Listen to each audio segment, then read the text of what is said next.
Hello and welcome back. Today we are going to be continuing the Great Qing run we started as kind of the strongest economic start, which is Great Qing. Although we did have a little bit of low variance, we weren't able to get interventionism through, which did leave me feeling a little bit dissatisfied because in both of my practice runs that I did, was able to get around 700 construction about this point in time because we were on interventionism or laissez-faire by then. And so this time we're going to be coming in and we're going to be kind of trying to pass some of these laws that we were a little bit slow to pass, as well as trying to do kind of a slow small ball expansion. Just to be clear about the really loud car outside, just to be clear, kind of probably the most powerful start you can do is not exactly what we did, which is probably transferring the East India Company while going for Brazil simultaneously in the same war. Talked about this to someone on the Discord who pointed out that you can declare on Brazil and then try and get the UK to declare on you, and then transfer the East India Company, and then when the cut down to size war comes, you just back down, which resets your infamy to 0, and this is probably the strongest start, but I didn't really feel like doing an infamy reset type thing either. I considered some infamy reset things you could do with Great Qing. When you have no subjects, you just give up Tibet and Korea, which is not a big deal, in exchange for like something like the East India Company. But anyways, that was just a little bit of a digression / commentary. Last episode, what we did was mainly, go after Brazil, become recognized, and win the Opium Wars, in addition to getting 500 construction. As stated before, this episode we are going to be trying to ramp that up, and we are going to be trying to do that on the back of interventionism. Unfortunately, we also even low-rolled and couldn't pass laissez-faire, but we should be able to get interventionism in, and then we should be able to start kind of pumping up various IGs quite a bit. The rural folk and the scholar officials are going to be pretty powerful for some time as a consequence of there being so many subsistence farms here in China. It's very hard to get them out from being powerful, because if we take a look at the subsistence farms and we look at the ownership, we see that they are owned by clergy, aristocrats, and farmers, which is why these interest groups are particularly powerful relative to most other starts. Anyways, let's take an unpause. We've already prepped all the queue, because we wanted to leave the save nice and well put together for people who we're going to continue this run. The save is available on the Discord if you wanted to do that. We also have Dynam coming into the Customs Union. We're going to look to small ball expand, grow the Customs Union, this sort of thing. And to do that, we're going to look for a war. So we started 2 wars. We started one for Zulu, just dominioning them. We are going for small ball. We're trying to stay under 25 infamy, so these wars are going to be really low infamy. We went for Zulu, they backed down. We went for Brunei, they backed down. And now we're going for Bahrain, and I'm assuming they backed down. Also, a lot of the stuff we had put in has started to come into effect, where we have, completed enough of the government administrations to not be running a deficit. To not be running bureaucracy malice. We are still running a deficit in terms of the economy. I think that this is a manageable deficit, but it is pretty large relative to the size of our economy at this point. I think we can build into it, especially if we get interventionism, so we're not going to scale anything down. We do have this movement for professional army and steam engine time, big nice. And so this is what's going on, like, in terms of, this. Kind of expecting Bahrain to back down if no one else joins. At the very end here, we will put in and open their market. We will, of course, sure, why not? And Bahrain backs down. And so now we might just sit in chill mode. We are at 23 infamy. Don't really want to go for anything too crazy. But now we're starting to get a lot of native interests as well, which is pretty nice. We are going after, or we are doing, some of these things here to try and get people into our customs union over the long term. And this is going to help out quite a bit. I don't think we need to damage relations with Peru-Bolivia. I think we're going to try and get them in diplomatically, so I think we're actually going to swap to improving relations and try and give them the slow in, because we can't subjugate Bolivia and get Peru at the same time anymore, and we're going to look for kind of a more small ballish thing. We're also going to take a look at customs union. Can we invite anyone? No. And we will be coming back to this pretty regularly as we look to expand here, in the more slow diplomatic way. We are going to be looking to end annex New Granada, I think, as soon as our truce is up in 27 months. The reason being is we really want, again, New World provinces very significantly have unused subsistence farms land that we can kind of exile our unemployed pops to, and they can be productive there without us having to, they can, you know, produce goods, buy goods, stimulate the economy instead of, you know, just being a drain on the economy where they're just, you know, starving to death and that sort of thing. And so that's kind of what we're doing. We're going to look for some more wars, but we can also just be kind of patient with it as well because, again, we have really high infamy. So something we're going to come in and do now, which I think is something that's good to do kind of when you reach a little bit of a mid-game point, is we're going to try and make it so that we have a specialization in each one of our provinces. So we want at least one thing auto-expanding. We see here the coal mines can auto-expand, but what we'll do is we will also add like a tooling workshop here, and we'll put it on auto-expand. And this will help to give us good spots for increasing stuff to the economies of scale cap, which for us right now is 21. We're currently having steel problems, and we're just looking around for stuff that's, you know, already got a few levels and can use a few more levels. So for example, we are already 21ing this, but we are kind of doing in good shape here, so we'll put this on auto expand. And while we're not using a lot of glass right now, we'll add clothes here, for example, and just kind of keep doing this. That way, rather than having a bunch of different places that have like level 1 to 3, doing this will help to encourage, you know, this to come up to level 21 relatively slowly, while giving us, you know, kind of a good quality of life thing here. In terms of micromanagement, it would be better to just absolutely blast everything by hand up to like 21 and this sort of thing, but we will... why are we auto-expanding here? We already have a specialization there. But so, for example, here in Shangjing, we will put this on auto-expand. We'll look to also continue to bring stuff up to level 21. If you notice here, our one place is not yet at 21, so we will bring it up to 21 in Hunan, and then add a few of these. This is going to be kind of the major way you think about expansion, is bringing stuff up to 21, but we just wanted to put a smattering of auto-expanding places around, out and about. That way, it will make it down the line easier for us to do this, bringing stuff to 21, because there will be stuff that is, you know, relatively high level and something else. We're just kind of cruising. I think this is auto-expanding. Is it not? It's not even ours, is it? Yeah, it's not even ours. It should be ours. We'll just do this one here with the tooling workshops, because China has a ton of labor everywhere, and so this will also help unemployment. In theory, we could also, you know, kind of take a look and be like, okay, where do we have the most available labor? Unfortunately, it doesn't tell us by unemployment. It just tells us by available labor, which is a little bit annoying. We would prefer to see it by unemployment, as this number would help us.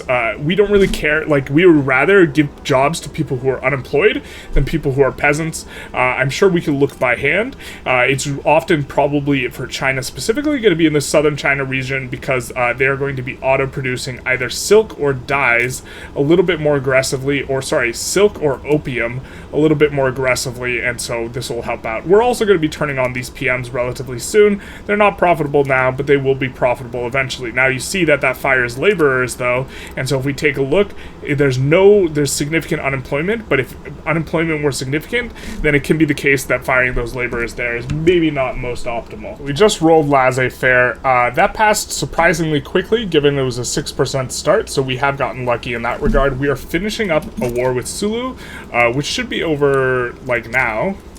It should be over now? Okay, it should be over now. And now, since we have a decent amount of infamy, we kind of want to do a war that's, like, productive, but incurs no infamy. And one of the better ones, here, let's start damaging relations here. One of the better ones is going to be opening the markets of people who are isolationists that you do want to pull into your market later. So, for example, we can open market on Siam, and then also put in on them war reparations, because this is something that we want.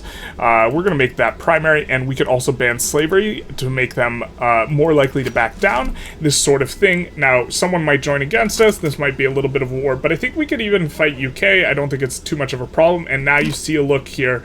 We are making so much money because we are getting much more investment pool transfer. More than double of this is available to pay for construction goods. And so you see this bump here is covering an enormous amount of money. Now, at the same time, we are running a huge bureaucracy deficit because switching off of traditionalism does help with bureaucracy population cost modifiers. So what we're going to need to do is we are going to need to find some more bureaucracy in various places. We are going to look to 21 things because, again, this is our max economies of scale, although we wish it were much higher. We wish it were a lot higher. And so we're going to put these at the front of the queue. I think we're going to put this, actually no, we're going to put 2 of those at the back and the rest at the front, and just looking to bring stuff up to 21 because this is going to give us the most bang for our buck in terms of construction basis. Getting up to that 21 cap is very important. Now, as far as technology goes, we are currently researching dialectics, which is going to help with the research speed. We do have a level 51 that is giving us a lot more tech spread. That is a level 51 university. It is overflowing over our literacy because we have 76 as our cap, and so this 100, I think it's somewhere between a 60 to 70%. I think it's 60% of this overflows into our technology spread. It is affected by modifiers like we do have censorship, minus 10%, but this overflow is just as loud as the car outside it. No, this overflow is going to allow us to catch up on tech. It will only apply to text we haven't researched, or text that someone else has researched that we haven't researched yet, but this is going to be a huge majority of the text, so this is going to allow us to catch up quite a lot. We might build more than the 51 universities to help us catch up even faster, and to also juice up the clout of the Intelligentsia here in the capital. I think we're going to add another 10 here, just to kind of bring that up a little bit more, and so this will help out. But yeah, this war is going to be productive, and it's going to give us 0 infamy. They want more reps, they will not get more reps from us. We can promote him, and then here we will boost our industries further, and we are making, once we clear this out, we will actually be making pretty good money, and we will be able to add construction off the back of passing interventionism. We're also going to find a new law to pass here. Well, you gotta love it when you have a 100% pass chance on things, because that'll go through real quick, and it doesn't even piss off the landowners who are kind of the opposition for it. We're trying to pass professional army.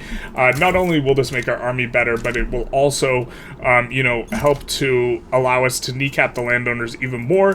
Now, the clout of the rural folk is absolutely enormous, and this is, again, because of all the subsistence farms. While we are on homesteading specifically, we are going to look to move to different governing principles and schools after this, and this will, over time, dramatically change things. Now, we are going to be doing a naval landing on Siam, and we are going to land not the 20 stack, because the 20 stack is dealing with the native uprising. I'm not even sure if this is the capital. It doesn't matter too much. We should just be able to get in here relatively quickly and push and enforce without too much difficulty, and also get pro-army as we are finishing these government administrations to help deal with, of course, our problems. All right, now that Siam's market is open, we are going to run as many possible trade routes with them as possible. We're going to improve relations, and we're going to look to expand them into our customs union. Now, we also got Peru-Bolivia into the customs union.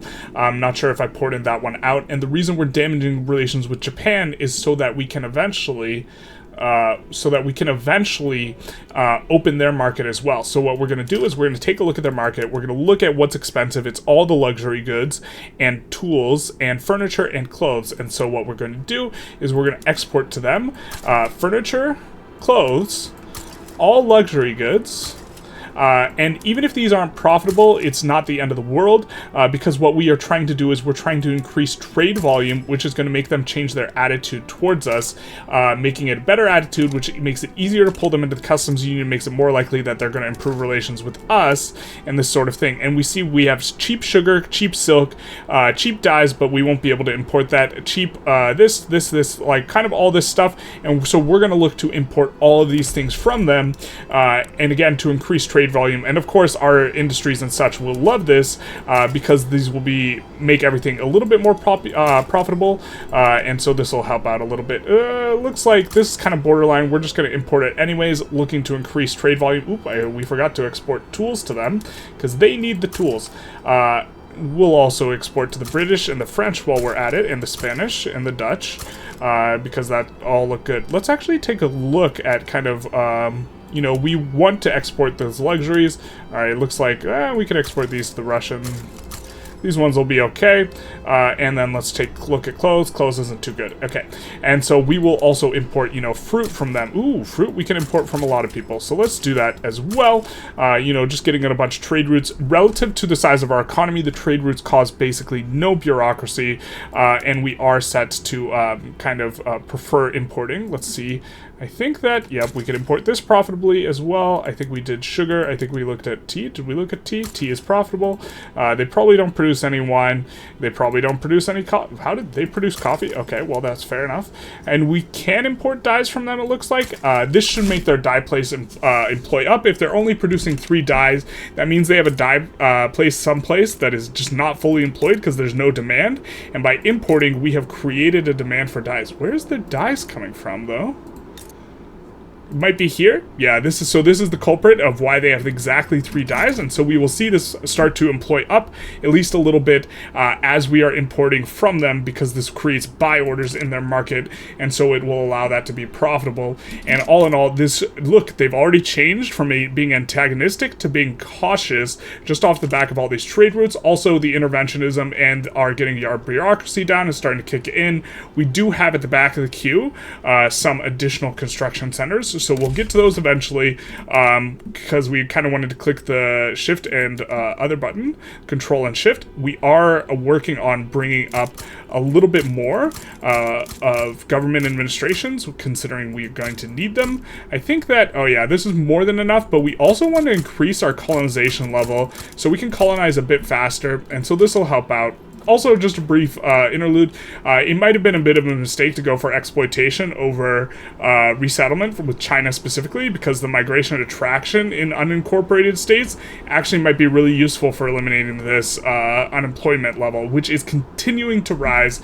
And so hopefully we can get kind of a hold of it in the near future. To that end, I think that this truce is almost up, 12 weeks left. So that'll be the next war we declare.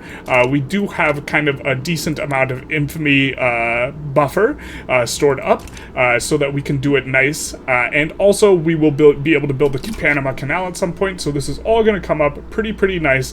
But this is the main reason why you open Siam's market, so you can get them into your market. Same with Japan, very strong. This is going to help us out a lot, and this is something you can do when you kind of want to be declaring wars and you have an amount of infamy that you don't want to accrue any more infamy. This will be a good one. We see our boyo is trying to get no migration controls. Louis Napoleon Bonaparte, he never dies, never say never, never say die, and so he's going to try and do that, but for the most part we're just kind of completing these things, adding more construction, handling the bureaucracy, etc., mostly etc. So it looks like we can get a couple boyos into our customs union here by just offering them obligations. Now we can't bankroll yet, and we're not very close to bankrolling. You know, it's not even something, central banking is not even something we're trying to pick up, and so because of this, I think we should just try and get them in our customs union now. This will give ticking positive relations, which will be useful for us, and so we will get both Persia and Spain into the fold, and this notably will pull everyone else into the fold. Of course, we'll accept this trade agreement, and you'll accept the customs union, and this will be big nice, because we will have a pretty big customs union. Now, on the back of this, getting both these guys in, we have noticed a significant problem.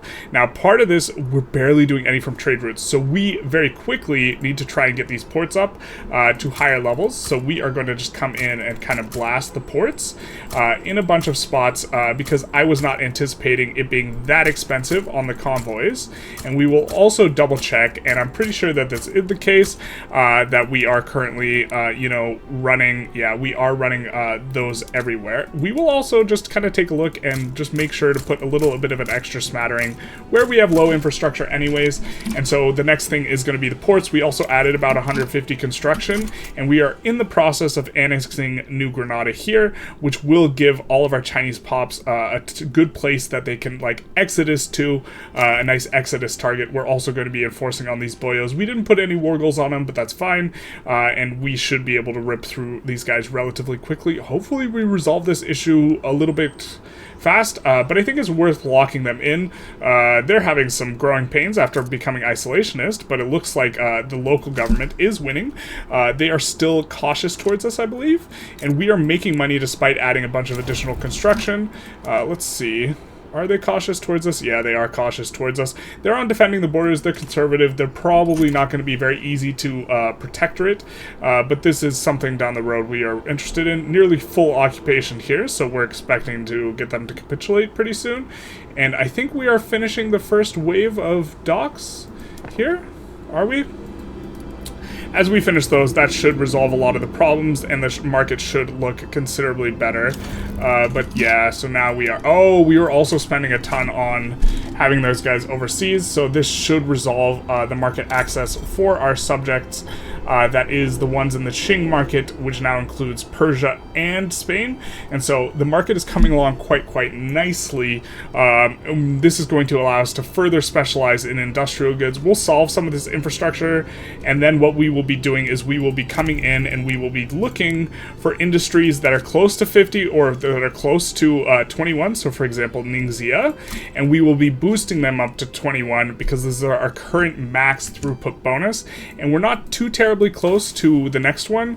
We are going water tube boiler first. It maybe would make sense to go mechanized workshops before water tube boiler, but we're going to do it in this order and continue along our merry way. So as part of our 21ing some places, we are just dropping straight 21s here in the capital.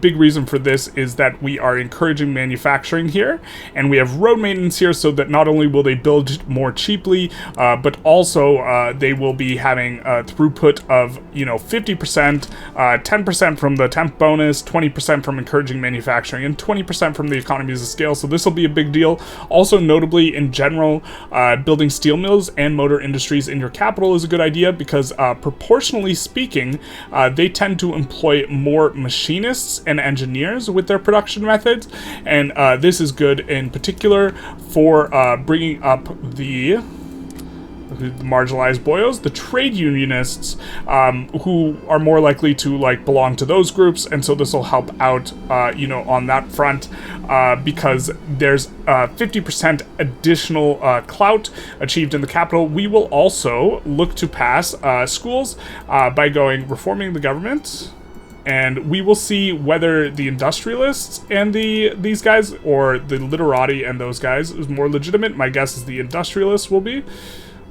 We checked nothing. Yeah, so the industrialists is more legitimate, so we will go this. And the reason being, the industrialists will support schools. Oh, they don't support... Did we not research? I thought we had empiricism. No? And this has public schools? Really? The industrialists don't support public schools? I thought they did. Let's take a look. They support private school. It says they support it. Now, why can't we do this? We have state religion. And we can't get off state religion without a nihilist. Okay, just kidding. I guess maybe we go religious schools for now, then. God, this feels bad, but, we do want to increase our literacy. Or we could just, try and brute force and just use the 60% overflow. But the problem is lower literacy is going to affect, our clout significantly because the trade unionists will not be politically active. Until we get literacy up, or literacy is a huge driver of political activity. Oh god, that's so... I forgot about this with the Chinese. Can we do another productive thing? We don't have egalitarianism yet. We want to go straight for the next one. So I guess the thing we could do is go for landed voting. And this is... No one hates this. Can we do technocracy just right now? No, we don't have the tech. And I think we would want technocracy, so we'll leave that alone for now. I guess we'll just go religious schools. God, it hurts so bad, though. We don't want it. We don't want that either. We don't want poor laws. Man, we just, like, are hurting right now. I guess we'll just let this tick. Nobody hates it. And nobody is super in love with it, if I recall correctly, because I believe the religious folk are indifferent, and so I think swapping off of it's not even difficult, and so we'll just do this. This will ensure that we are getting an industrialist bonus anyways, but it doesn't feel spectacular, so yeah. We also did annex these guys, and so now we should be seeing, I said we should be seeing, don't we have to wait it? I believe we should be seeing a lot coming in. Maybe they're not because of the turmoil. And so this will be a problem. Let's see what turmoil does affect migration attraction. Yeah, so the migration attraction will be low for a little while, but it eventually will pick up quite a bit. We have a decent amount of infamy, or I guess what's kind of decent.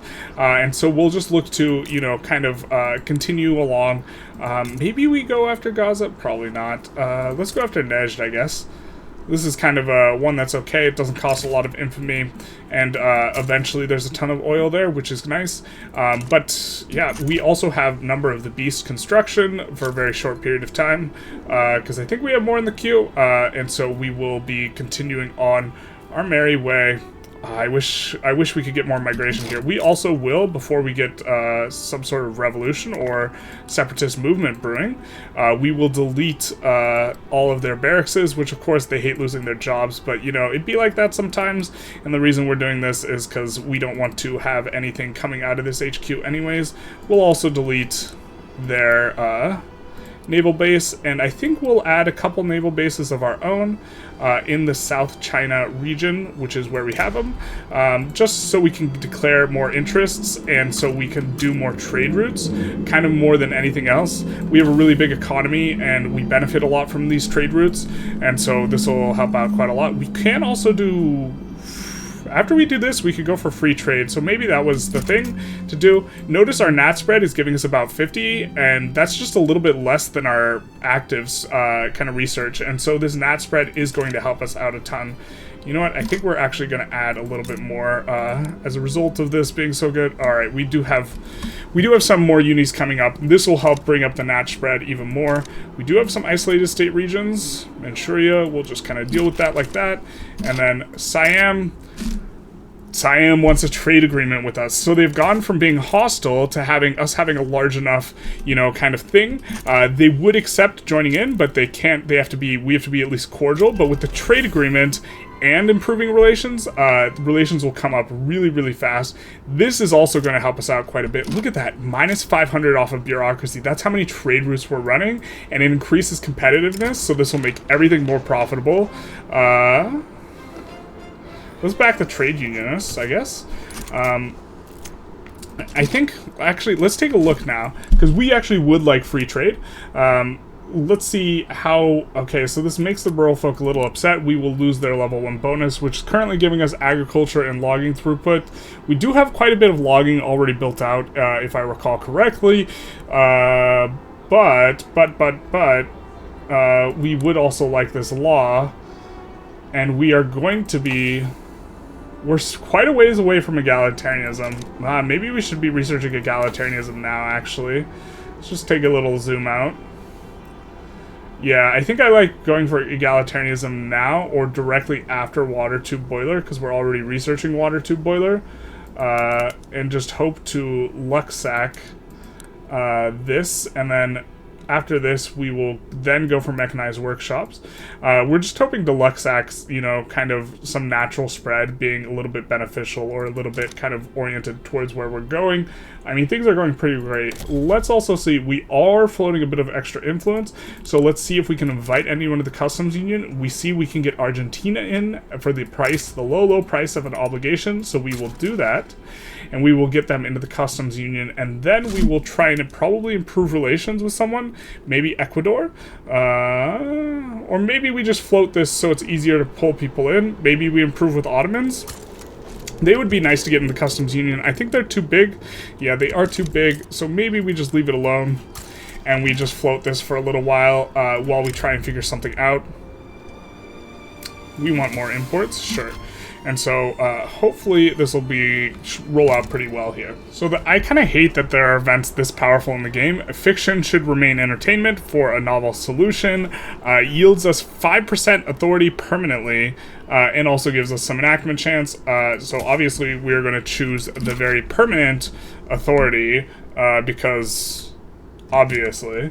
So I thought it'd be a good idea to cap off this episode by annexing Brazil, kind of completing the strategy of giving us place for our pops to migrate to, and the UK decided that they wanted to be shellacked too. So we are going to be giving them the full treatment. I didn't want to do this on the first save, even though I was pretty sure we could do it, or on the first opening steps, because I wanted to have a kind of normal looking save file for people, but now we don't care. So we're going to liberate the East India Company, we're going to liberate Scotland, and we're going to liberate Ireland. We're going to go for British war reps, and this should cause them to pretty much collapse. We have enough troops over here. We have conscripted up in 4 provinces, so that's quite a lot of conscripts. In fact, that's so many conscripts that I think what we're going to do is we're going to come to the capital, and we are going to make sure that we are going to have enough guns for all this, because it is going to be quite a few guns. You see, the guns are expensive. We're going to throw those in the front of the queue. We are trying to get up to 4K bureaucracy, because first of all, religious schools are going to add another 4K cost, because it's quite a bit, and I think we don't want them to get like more powerful. And we also want to increase colonization to the 2nd level. And so because of this, we actually want like 8K administration. And so yeah. And so our war is breaking out. We should be able to push through here, not very quickly. But what we are going to do is we are going to quad land the capital of these guys. So we're going to make sure that all of our free generals, that's Quan Qiu, this guy is going to take Shang Lin Yi. Actually, we're going to leave Shanglin Yi behind. I believe he's... Actually, no, we're going to take him. Which one of these guys is South China? We're going to leave Yu Zhang behind, and we're going to recruit another general in the North China HQ. We're leaving Yu Zhang behind, and we're going to recruit another general in the North China HQ. And the reason we're leaving one guy behind is so that he can help defend against naval landings that are coming in against us. We'll take this guy, I guess. And he will be Guofuan Zheng, and so we will use him. And of course, the idea behind the quad landing is you just get in for free, because this game, it doesn't allow units to reassign once they're already in battle, or this sort of thing. We will make sure that Yu Zhang is mobilized. He is not, and now he is, and so this will help. Our 20 stack doesn't have anything to do. We will move him over here, and then move him over here. But why don't we just watch the landings come in, because this is kind of an important feature of the game, or important to understand right now, that the way it works is our navy, one of their navies will tie up one of ours, one of their armies will tie up one of ours, or 2 of ours even, and then the other ones just get in for free, and we can promote them up and just get a push in on them for basically free. We're going to get religious schools, and so here you see we are in there. So this navy caught our navy. In fact, it's a small enough navy that we could actually win this. This army, this 84 stack, caught most of our army, so we're going to get shellacked here. But since those 84 are assigned, they can't defend against here, and so our 25K will be able to push in and get in a landing, and we see another 30K in on a 3K, and so now we are in, and we're in 2 spots, and so all we have to do now is promote this boyo up, you know, a couple times. Actually, we're going to promote him a lot, because he's Intelligentsia anyways. We're also going to activate some more conscripts in North China HQ, which is where this guy's from, which will help out a little bit, and we are going to need considerably more ports as well. So we're going to take a look where has the least infra, and we're just going to look to build them up there, as long as they are, you know, places where we do not have a construction kind of penalty. And put those at the front of the queue, because that will become a problem, especially as convoy raiding continues. We see that, yeah, they are going to be in for it. So, for whatever reason, they have no one on that front. We will assign someone over to this front, and it's going to be this type of micro until we occupy all of England, apparently, because they are going, they are not having very much success at all. And so let's just take a look at what we could get here out in Louis Napoleon. Probably not looking to give him clout, so stay the course, and we will be getting religious schools, and we should be enforcing on these boyos here. And we are about to enforce on the UK here. I think it's just one more tick to get them to enforce or capitulate here. We have been almost fully occupied the Isle, or occupied a major chunk of the Isle. It looks like we'll take another additional tick, and we have enforced on them. We've liberated Scotland, Ireland, and East India. Let's see if East India implodes. We'll give it a week, and yep, it does implode, and so we will be able to pull these people into our customs union and slowly incorporate them. Now, if you are trying to like min-max or world conquest, it's better to transfer the East India Company. That way they're a subject, and they can annex all these miners instead of getting this sort of implosion. But we see here a world where the UK will not be fingering anyone's pie, or will not be very good at it. Now, if we take a look here, maybe the migration attraction has cleaned up a little bit. It looks like it has, as the turmoil's gone down, and we are going to be starting. We can see here that we are starting to receive Han pops. So the unemployed pops in the mainland are going to flood into the New World. We see 50k nearly here, and this will help to alleviate our unemployment problem, which is pretty significant for us here in China. And so this will be this is kind of the big part of the strategy. Is taking New World land is particularly useful.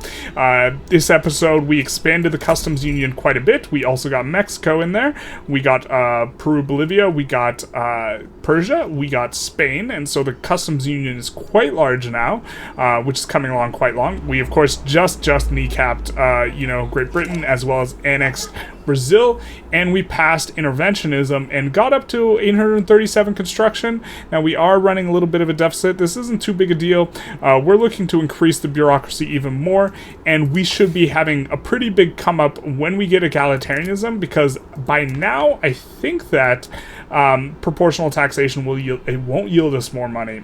That's interesting. Because we have so many subsistence farms that it's not going to yield us more money yet. Neither will per capita taxation, which is notably nice as you start to pull people out. And so I guess we won't... Getting to these is less of a priority. We are kind of upgrading this. We forgot to swap this over. We're going to take that. We're going to get the event. We're going to get the event. We're going to get the event. Do we not have the event? Do we not have the event? Philosophy department.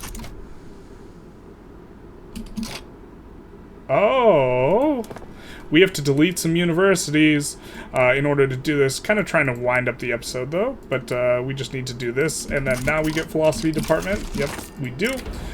Thesis, antithesis, and 25% output is pretty nice when you have 60 of the building, and so this will help out quite a lot. As you can see, it was boosting the throughput up quite a bit, which is going to give us a bunch of extra tech spread. But anyways, that's going to be the episode. Wanted to come back, kind of felt a little bit dissatisfied with the way that the episode ended, which is kind of why we're continuing this, but now feeling quite satisfied having annexed Brazil, which was one of the ideas. We did it in a couple of the practice runs. Notably, it is a lot easier to annex Colombia, or New Granada, whichever this is, New Granada, and then annex Brazil, because landing on Brazil can be a little bit tricky once you delete half the military, which is kind of what we did, our avenue, although our military is pretty strong now, because we're on line infantry and mobile artillery. But anyways, I hope you enjoyed this episode. Feel free to like, comment, subscribe, hit the notification bell, and have a good day. Bye-bye now.